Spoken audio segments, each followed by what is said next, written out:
Bismillahirrahmanirrahim. Assalamualaikum warahmatullahi wabarakatuh. Saudaraku yang sama-sama dirahmati oleh Allah Subhanahu wa taala. Alhamdulillah, saat ini kita sudah berada di tengah-tengah bulan suci Ramadan. Ramadan adalah bulan di mana kaum muslimin diwajibkan oleh Allah Subhanahu wa taala untuk melaksanakan ibadah puasa. Sebagaimana firman Allah dalam surah Al-Baqarah ayat 183, A'udzubillahi minasyaitonirrajim. Bismillahirrahmanirrahim.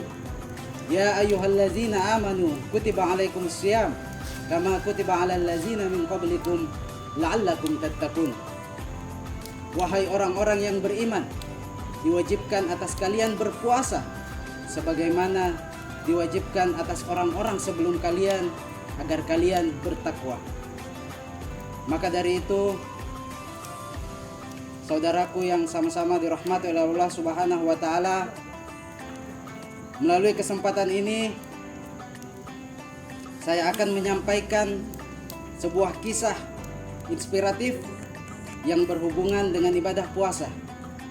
Kisah ini dituturkan oleh seorang sahabat, yaitu Bara' bin Azib, yang diabadikan dalam kitab Al-Jami' As-Sahih Al-Musnad Al-Hadis lil Hadis Nabi sallallahu alaihi wasallam wa sunanihi wa ayyamihi, atau yang biasa kita kenal dengan Al-Jami' Sahihul Bukhari. Kisah ini kita ketahui bahwasanya ada seorang sahabat Nabi Shallallahu Alaihi Wasallam yang bernama Qais bin Surmat. Ketika pada saat itu, pada tahun kedua Hijriah, di mana Allah Subhanahu Wa Taala mewajibkan puasa kepada kaum muslimin. Ketika pada saat itu telah turun ayat 183 yang tadi dalam surah Al-Baqarah, ketika Rasulullah Shallallahu Alaihi Wasallam sudah berada di Madinah, maka kaum muslimin berpuasa, maka kaum muslimin melaksanakan ibadah puasa. Begitupun juga tentu dengan sahabat yang bernama Qais bin Surmat ini, beliau tentu saja juga melaksanakan ibadah puasa. Saudaraku yang sama-sama dirahmati oleh Allah Subhanahu wa taala, beliau Qais bin Surmat ini adalah merupakan seorang sahabat yang sederhana. Beliau adalah sahabat yang senantiasa bekerja keras. Beliau seorang petani yang dimana di malam harinya diisi dengan beribadah kepada Allah Subhanahu wa taala, dan di siang harinya beliau bekerja keras di sawah. Ketika itu di bulan suci Ramadan pada tahun kedua Hijriah, sahabat Qais bin Surmat juga melakukan ibadah puasa.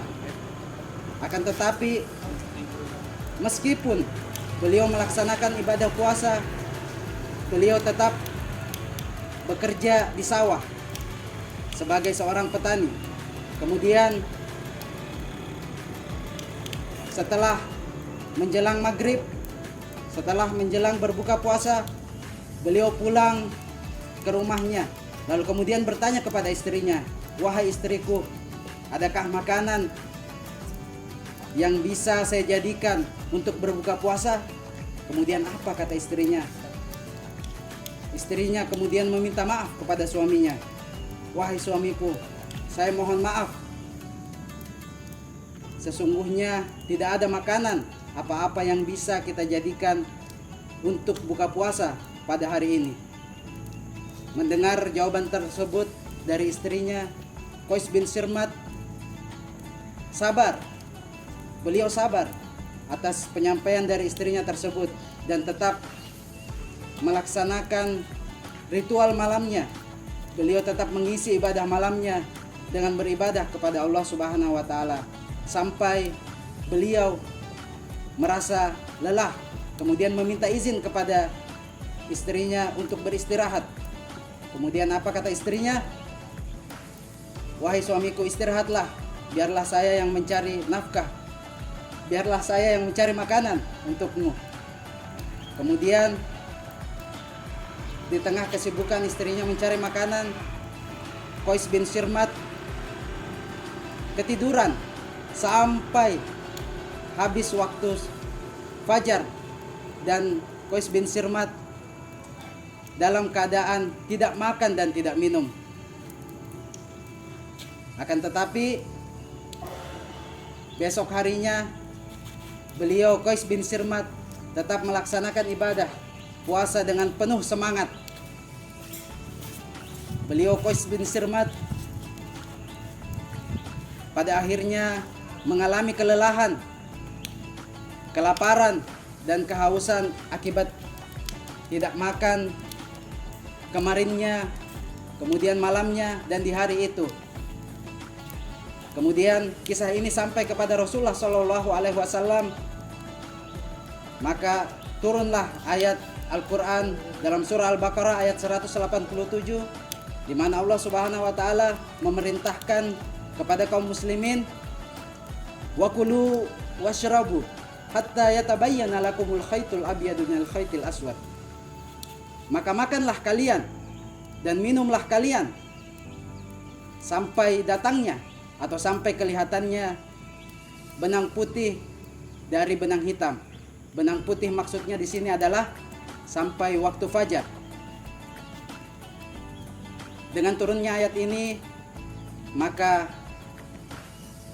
para sahabat kemudian memahami bahwasanya mereka boleh untuk makan di malam hari sampai sebelum waktu fajar, di mana sebelumnya sebagian besar di antara para sahabat Nabi SAW mereka memahami bahwa mereka sudah tidak boleh makan apabila ketiduran meskipun tidak sampai waktu fajar.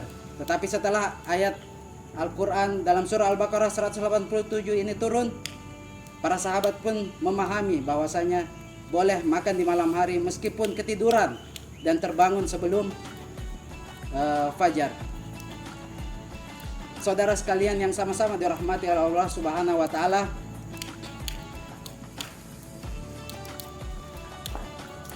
adapun hikmah yang mungkin bisa kita ambil dari kisah inspiratif ini adalah bagaimana para sahabat Rasulullah SAW begitu besar ketaatannya dalam menjalankan perintah Allah Subhanahu wa taala. Kemudian yang kedua, hikmah yang bisa kita ambil adalah meskipun ketaatan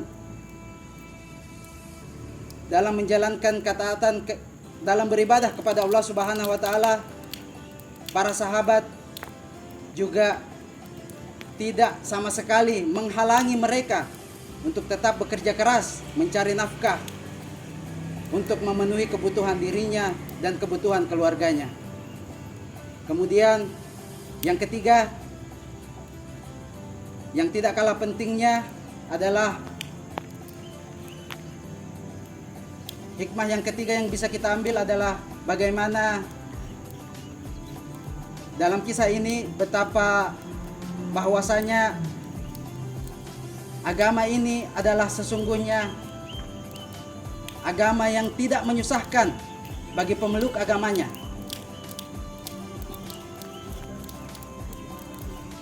Karena agama ini, agama Islam, sesungguhnya di dalamnya sebaliknya Allah Subhanahu wa taala memudahkan kepada para hambanya untuk melaksanakan ibadah.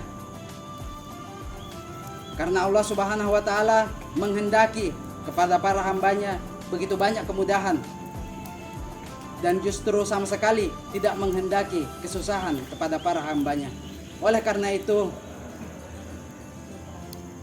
marilah kita sama-sama isi ibadah puasa kita di bulan suci Ramadan ini dengan beribadah semaksimal mungkin kepada Allah Subhanahu wa taala, karena ibadah yang kita kerjakan ini adalah merupakan ibadah yang mudah dan bukan ibadah yang menyusahkan bagi kita, asalkan didasarkan atas keimanan dan mengharapkan pahala dan keridhaan dari Allah Subhanahu wa taala. Insya Allah, Allah Subhanahu wa taala akan senantiasa memberikan kemudahan serta kemampuan dan kekuatan bagi kita untuk menjalankan ibadah puasa di bulan Ramadan ini, dan mudah-mudahan Allah Subhanahu wa taala menerima segala amal ibadah puasa kita. Amin ya rabbal alamin. Sekian, wabillahi taufiq wal hidayah. Wassalamualaikum warahmatullahi wabarakatuh.